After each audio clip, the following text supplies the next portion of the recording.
Hello, ನಮಸ್ಕಾರ. Simple recipes and ಕ್ರಿಯೇಷನ್ಸ್ಗೆ ಸ್ವಾಗತ. ನಾನಿವತ್ತು ಒಣಮೆಣ್ಸಿಕಾಯಿನ ಬಳಸ್ಕೊಂಡು ಕೆಂಪು ಚಟ್ನಿ ಮಾಡ್ತಾಯಿದ್ದೀನಿ. ಊಟದಲ್ಲಿ ಸ್ವಲ್ಪ ಖಾರ ಇಲ್ಲ ಅಂದರೂ ಕೂಡ ಸೈಡಲ್ಲಿ ಈ ಚಟ್ನಿ ಇದ್ದರೆ ತುಂಬಾ ಚೆನ್ನಾಗಿರುತ್ತೆ.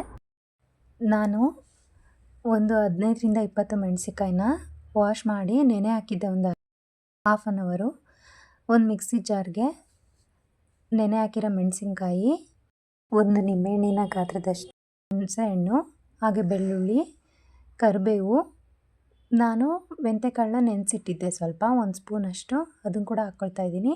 ಹಾಗೆ ಒಂದು ಈರುಳ್ಳಿನ ತೊಗೊಂಡಿದ್ದೀನಿ, ಒಂದು ಸ್ಪೂನಷ್ಟು ಜೀರಿಗೆ, ಕೊತ್ತಂಬರಿ ಸೊಪ್ಪು, ಹಾಗೆ ಒಂದು ಸ್ವಲ್ಪ ಬೆಲ್ಲನ ಹಾಕ್ಕೊಳ್ತಾ ಇದ್ದೀನಿ. ಟೇಸ್ಟು ಚೆನ್ನಾಗಿರುತ್ತೆ. ಹಾಗೆ ಕಲ್ಲುಪ್ಪು ಹಾಕ್ಕೊಳ್ತಾ ಇದ್ದೀನಿ. ಸ್ವಲ್ಪ ನೀರು ಹಾಕ್ಕೊಂಡು, ಜಾಸ್ತಿ ನೀರು ಹಾಕ್ಕೊಬೇಡಿ, ಈರುಳ್ಳಿಲಿ ಜಾಸ್ತಿ ನೀರಿನ ಅಂಶ ಇರೋದ್ರಿಂದ ನಾವು ಜಾಸ್ತಿ ನೀರು ಹಾಕ್ಕೊಬಾರ್ದು. ಸ್ವಲ್ಪ ನೀರು ಹಾಕ್ಕೊಂಡು ಈ ಥರ ನುಣ್ಣಗೆ ರುಬ್ಕೊಬೇಕು. ನೋಡಿ ಎಷ್ಟು ಚೆನ್ನಾಗಿ ಬಂದಿದೆ ಅಂತ ಕಲರು. ನಾವು ಬ್ಯಾಡಗಿ ಮೆಣಸಿನ್ಕಾಯಿ ಯೂಸ್ ಮಾಡಿದ್ರೆ ಈ ಕಲರ್ ಬರುತ್ತೆ. ಆಮೇಲೆ ತಿನ್ನೋಕ್ಕೂ ಏನೋ ಅಷ್ಟೊಂದು ಖಾರ ಅನಿಸಲ್ಲ, ಚೆನ್ನಾಗೂ ಇರುತ್ತೆ. ಈ ಚಟ್ನಿನ ಪಡ್ಡು, ದೋಸೆ, ಚಪಾತಿ ಜೊತೆ ಎಲ್ಲ ತಿನ್ಬೋದು. ಬ್ರೆಡ್ ಜೊತೆ ಸ್ವಲ್ಪ ಅದನ್ನು ಸಾಸು ಅದು ಇದು ತಿನ್ನೋದಕ್ಕಿಂತ ಈ ಚಟ್ನಿನ ಬ್ರೆಡ್ಗೆ ಹಚ್ಬಿಟ್ಟು ಮಕ್ಕಳಿಗೆ ಕೊಟ್ಟರೆ ತಿಂತಾರೆ.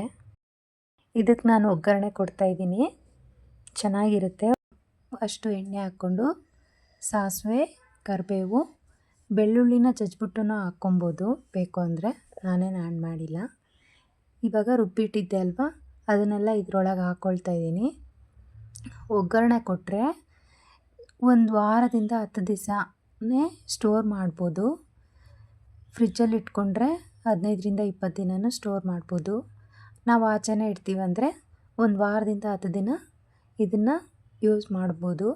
ನಾವು ಅವಾಗವಾಗ ಸ್ವಲ್ಪನೇ ಮಾಡ್ಕೊಂಡು ತಿಂತಾಯಿದ್ರೆ ಫ್ರೆಶ್ ಆಗೂ ಇರುತ್ತೆ, ಚೆನ್ನಾಗೂ ಇರುತ್ತೆ.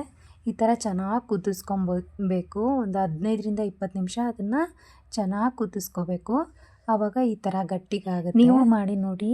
Thank you for watching video.